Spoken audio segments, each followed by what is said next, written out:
Oi, eu me chamo Pauline e eu tô gravando esse vídeo aqui mais em caráter informativo mesmo, para deixar esse aviso e para todos aqueles que tiveram suas vidas afetadas de maneira permanente ou não por uma fluoroquinolona. Esse vídeo vai ser para falar sobre o que aconteceu comigo. Eu pretendo fazer outros vídeos para me aprofundar mais sobre as fluoroquinolonas em si.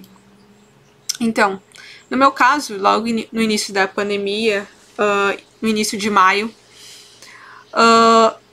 eu tava com uma sensação de a minha barriga tá sempre cheia e eu resolvi marcar um urologista numa clínica SOS aqui em Porto Alegre. O médico, no caso, ele mal olhou na minha cara, ele perguntou o que eu tava sentindo. Eu falei que a sensação era da minha barriga cheia e ele me receitou um remédio e me mandou pra fora do consultório dele. Logo de cara eu já tinha achado a situação muito estranha. Eu tava com uma sensação já ruim, mas com uma sensação tava muito forte, a sensação da minha barriga sempre tá cheia, eu querendo ir no banheiro. Eu comprei o remédio e logo cheguei em casa e eu tomei.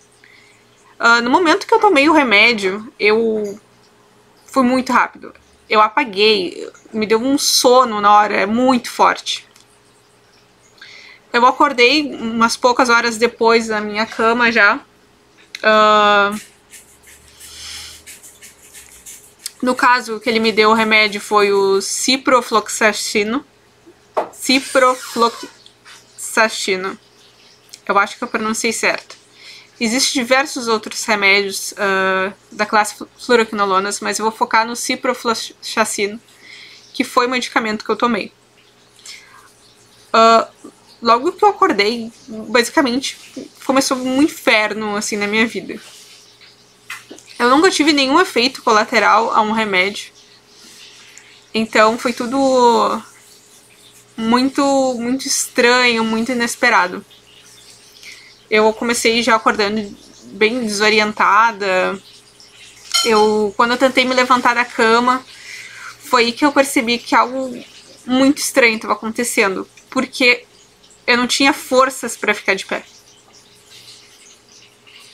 Minhas pernas não conseguiam manter o peso do meu corpo.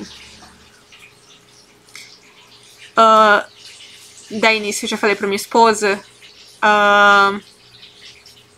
eu tenho que ir no hospital, isso não tá certo.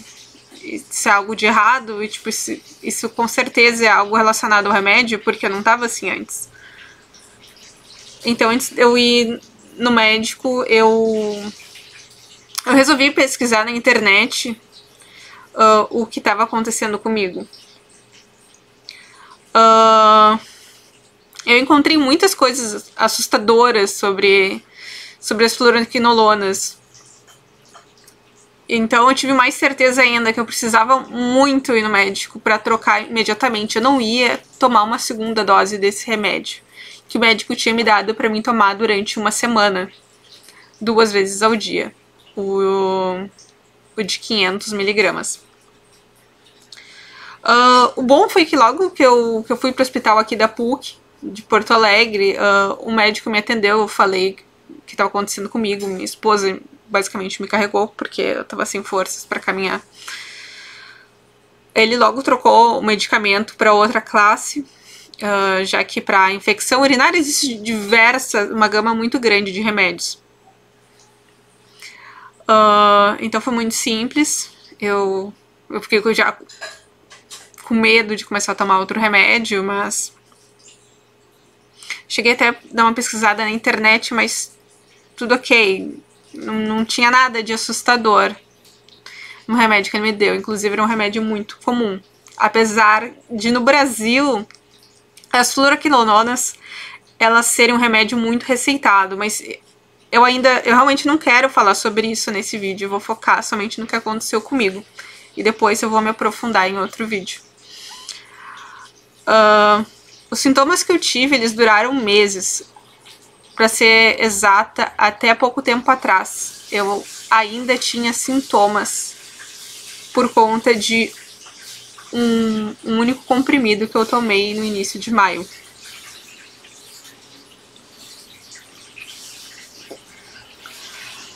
Eu tive muita sorte por ter encontrado esse grupo no Facebook, é um grupo estrangeiro, onde milhares de outras pessoas também passaram por coisas similares ou muitas até piores do que a minha.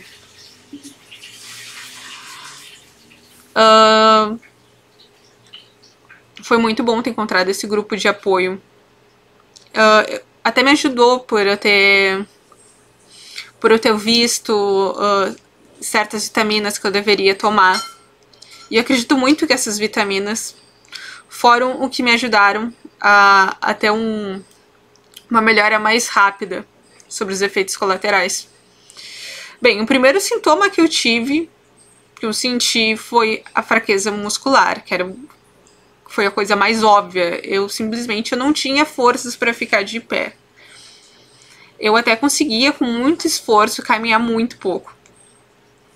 Me sentia muito cansada, eu sentia realmente era um peso, minhas pernas tremiam, eu não tinha forças para segurar o peso do meu corpo.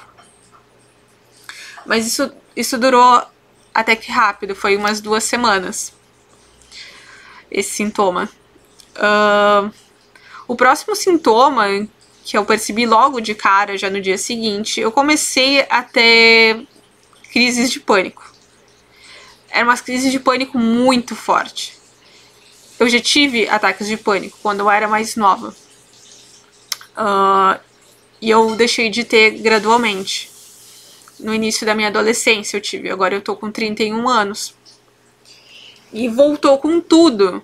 Eu chegava a ter mais de 3 crises por dia. Coisa que não me acontecia logo em seguida, depois do remédio. Isso me durou, não sei, foi uns 5 meses, eu acho. Foi de maio até setembro, mais ou menos. Minha matemática é ruim. Eu posso estar errada a questão do número de meses, tá? As crises, claro, elas foram diminuindo. E a intensidade foi diminuindo aos poucos, assim, como a quantidade de 3 vezes. Foi para 1 vez por dia, algumas vezes por semana, 1 vez por semana. Mas para quem já teve síndrome do pânico e ter ataques de pânico, sabe o quão horrível é a situação. Tu sempre pensa que tu vai morrer. O meu coração acelerava sempre muito, ia a mais de 140 BPMs. Eu fiquei indo meses direto no hospital. Provavelmente os enfermeiros médicos já não aguentavam mais minha cara, porque eu já não sabia o que fazer. A situação foi bem complicada para mim nesses meses. Além do pânico e da fraqueza muscular, eu tive nos primeiros meses choques pelo corpo. Era realmente sensação de choques, principalmente nas pernas e um pouco nos braços. Eram choques doloridos, ao mesmo tempo que meus músculos se contraíam sozinhos. O meu corpo todo, ele craquelava muito alto. Qualquer parte, dedos, braços, qualquer movimento que eu fazia, ele fazia um barulho, um crack muito alto. Como se qualquer momento fosse deslocar os ossos do meu corpo. Qualquer movimento que eu fazia, tipo, meu corpo fazia um barulho, um craquelado muito alto.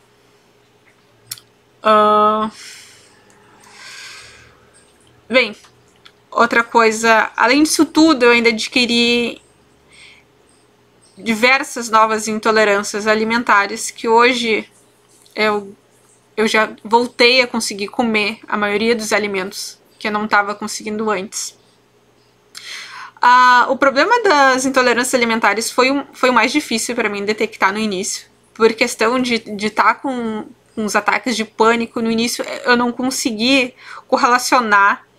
A comida também estava me dando ataques de pânico, ou assim eu pensava, que eram ataques de pânico. Eu percebi, depois de pouco tempo depois, que logo em seguida que eu comia, quase sempre eu tinha uma taquicardia muito forte, o que acabava fazendo eu ir pro hospital de novo. Mas era só uma taquicardia, não vinha bem com uma ansiedade, era só um aceleramento muito forte do meu coração, que chegava a durar até horas.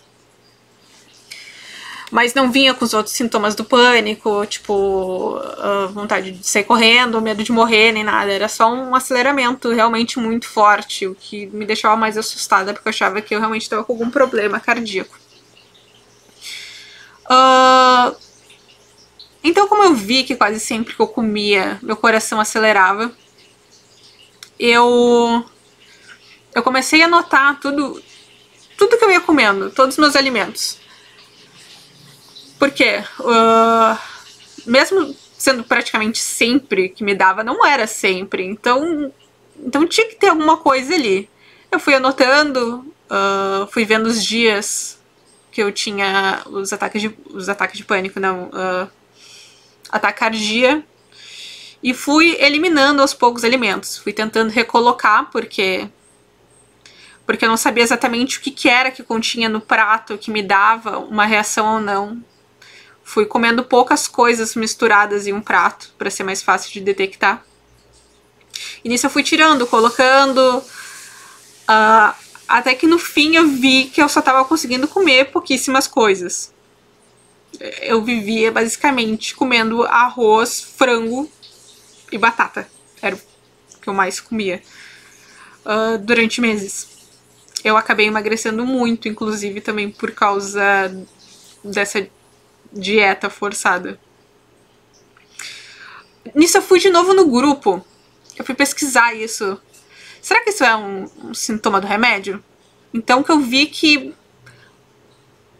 a maioria das pessoas que foram intoxicadas com uma fluoroquinolona, que no meu caso foi com ciprofloxacino, elas tinham adquirido intolerâncias alimentares que elas não tinham antes. Então eu fui correlacionando todos os alimentos que eu não conseguia comer e todos eles tinham algo em comum, que eles continham histamina. E eu vi também que as pessoas que também passaram pelo que eu passei, que ainda estão passando, também começaram a ter problemas com histamina. Ainda bem que muitos, com o tempo, foi melhorando. No caso, eu também aos poucos consegui voltar a comer em quantidades menores. Hoje eu consigo... Eu não sei dizer se eu tô realmente 100%, porque eu ainda me policio muito com medo. As taquicardias realmente são muito ruins. Mas basicamente tudo eu tô conseguindo comer de volta, coisas que eu não conseguia antes. E olha, eu vou fazer outro vídeo sobre isso. A lista de alimentos com histamina é muito grande. Existem muitas frutas, tipos de carne, existem muitas coisas, até legumes, tem muitas coisas que tem histamina. Então eu realmente fiquei com uma gama muito limitada de coisas para comer. E percebi que quando eu comia alimentos que não tinham histamina, nada acontecia. Então, yay! O problema, eu fui inclusive numa nutricionista, que isso faz muito mal a longo prazo, tu manter uma dieta restritiva de histamina, porque são alimentos que são ricos em vitaminas. Por exemplo, frutas cítricas, todas elas contêm histamina. Eu não podia comer nenhum tipo de fruta cítrica. Alguns tipos de carne, como atum, contém histamina, então eu também não podia comer. Mas, por algum motivo, depois de tomar ciprofloxacino, eu não consigo mais comer nada que contenha soja. Me dá taquicardia, né? Um efeito colateral que ainda se mantém no meu corpo. Não consigo comer molho de soja, né? Shoyu. Também, óbvio que é feito de soja. Para pessoas sushizeiras de plantão, que nem eu, existe uma alternativa chamada cocoaminos, que não é feito de soja, no caso. Bem, o vídeo já ficou enorme. Eu queria somente relatar os efeitos colaterais, tudo o que eu tive. Depois eu vou focar mais em todos os fatos que eu pesquisei, todas as informações que eu compilei a respeito das fluoroquinolonas. Provavelmente vai ter vários vídeos para não ficar muito grande. Esse vídeo ficou enorme, eu só queria falar sobre as coisas que eu passei. Bem, eu acredito que eu já falei tudo que eu devia ter falado até o momento nesse vídeo. Então, aguardo você para a segunda parte do vídeo, continuação sobre os venenos que são as fluoroquinolonas. Por favor, fiquem longe desse veneno. Isso não é um remédio.